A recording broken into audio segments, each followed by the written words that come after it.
Herzlich willkommen, liebe Zuschauer, zu Smart und Cremig. Mein Name ist Beppo und hinter der Kamera steht der Simon für euch. 3, 2, 1. Welcome. We are at the BTC 23 Bitcoin conference in Innsbruck, Austria, and I have the pleasure with Joanna Kotar. How are you? Very well, thank you. Awesome. So you came all the way from Germany and you are a member of the German parliament. Yeah. Okay, and so not many people, outside of Germany know what's going on in the German parliament. You're not part of a political party, is that correct? Yes, not anymore. I left my party, so I have no part in them, and I'm pretty free to do what I want to do at the Bundestag at the moment. Right, because I think it's what people maybe in the US also know is political parties are quite strict as to members of the parties are kept in a row, and so in Germany as well, if you're inside a party, you kind of adhere to the rule, the common narrative inside the party, right? Yeah, exactly. I tried to bring Bitcoin to the party and explain to them that Can you share which party that was? it was the AfD. Oh, okay. And I tried to explain to them that it's an important topic. It's important for the future. If we want to be a real party for freeing the people, for free markets, for individuals, then we have to look at Bitcoin, because that's the freedom currency we have. And no one even wanted to listen to me. And that's the experience I have in the Bundestag in general. The people don't know much about cryptocurrency. They don't know anything about or little about Bitcoin. And that's what I want to change. I want to explain my colleagues in the Bundestag and with their employees, what's Bitcoin? What is it about? Why we should be interested in why Germany be one of the first countries to really deal with it in the right way. Super fascinating. And you started an initiative, if I'm right, Yeah.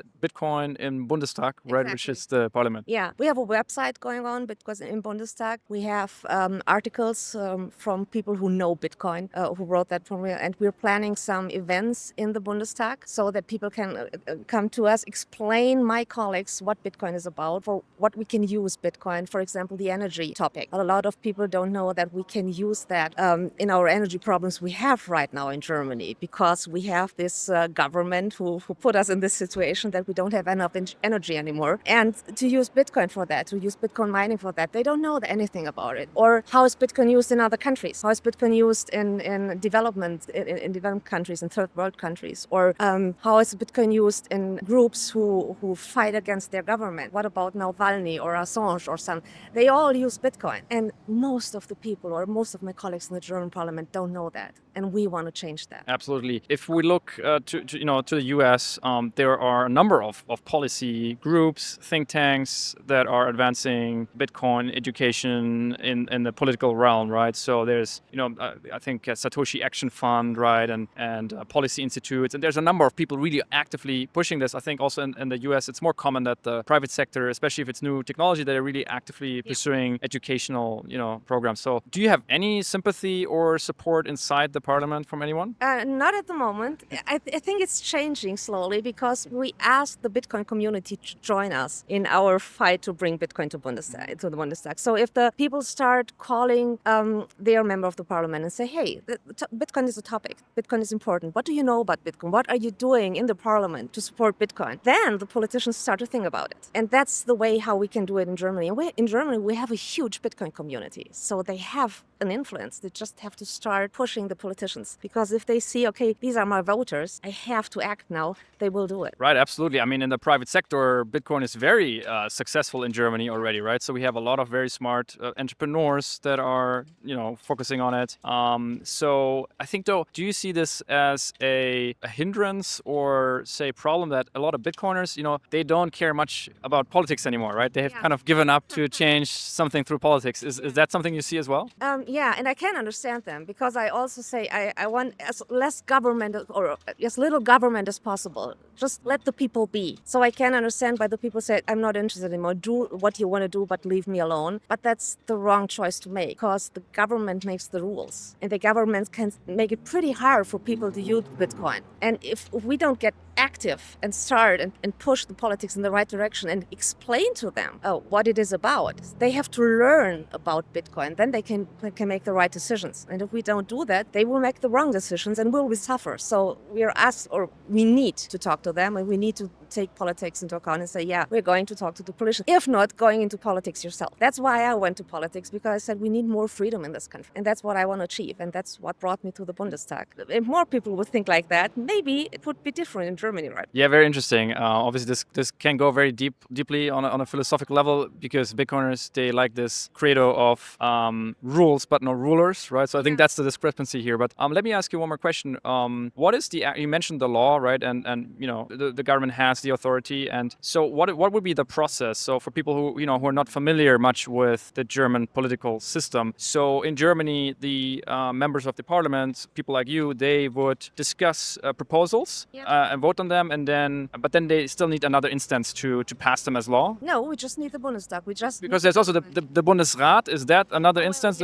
That's another instance. If the law they're passing affects the counties, then they have to accept it as well. But there are also laws which don't have to pass the Bundesrat. So if we decide that in the government, that's the rule now. Then So by the way, what many people don't know is that currently Germany is the only country in Europe, within Europe, that is actually sort of a paradise for Bitcoiners, if you will, considering the legal clarity, because there's no capital gains on Bitcoin when you hold. So not just is it a tax incentive, it's also an incentive to hold Bitcoin over the long term. Germany is hodler friendly, right? It is, absolutely. You don't have to pay any taxes if you hold Bitcoin a long time. And I hope that doesn't change. Bitcoiners unite, come to Germany.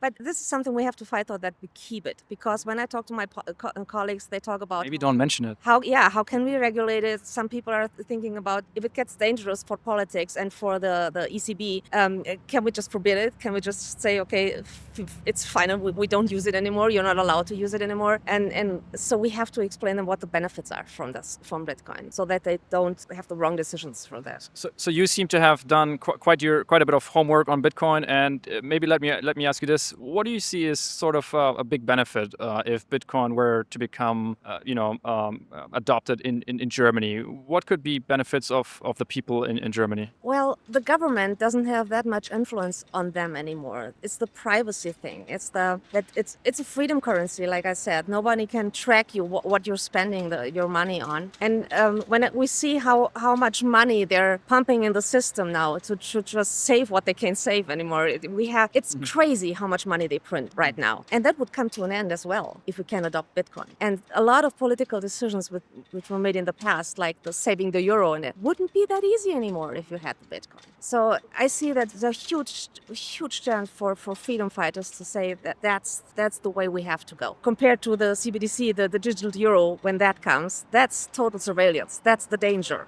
So we need something besides the digital euro, so we have some privacy and we are free from control, and nobody can surveil us all the time. I was in the bank, and an older gentleman told me exactly that. He said, they want to get rid of the cash here, and I think that's dangerous for your personal financial privacy. So absolutely, yeah.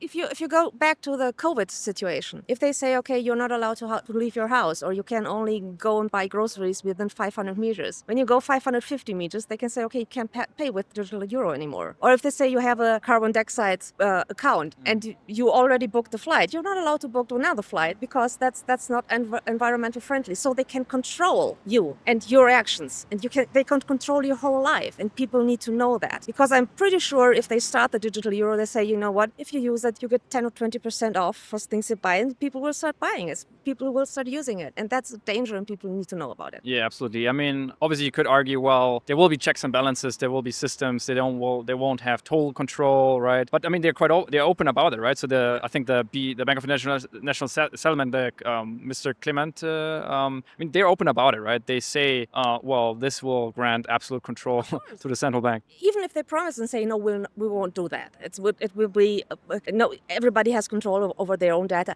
Don't believe them. I'm in the political system now for 10 years, and when I learn something from these, don't trust the politicians. Don't trust them. Verify what they say, and if they say we will be fine and you won't have any problems, we won't track you, don't believe them. They will do. As soon as they have the architecture to do that, they'll do it. So right now, you said it's really much an educational effort. Are there already more concrete plans or proposals? What to implement, what type of laws to design? Yeah, we made some proposals because I don't belong to a party right now. I cannot bring them to the government and say, let's talk about it. So I need another party to adopt it and say, well, that's a good idea and we're gonna take it. So we wrote a proposal and it's open source so everybody can use it. So if they say the SPD or the CDU said that's a good idea, we take that. I'm more than happy to give it to them. So just use it, do the right thing. So that's our effort, how we want to change something. Which party in Germany you would say is maybe the most promising when it comes to understanding Bitcoin first? None at the moment. Can we please have a new party? Yeah, Bitcoin party. Yeah, Bitcoin party. That's what I said inside. We need more people who fight for what they think is right. Normal people joining politics, joining the government, joining the parliaments, and try to realize their ideas. Thank you so much for your insights there. And how can people find the initiative and your contact? It's Bitcoin minus im-bundestag.de. So, or if you just look up my name, Joanna Kotar, so you'll find it as well. Thanks a lot for your time and best of success further on. Thank you very much. Thanks. Smart und cremig. Bitte Daumen hoch, Abo anklicken. Vielen Dank, bis zum nächsten Mal.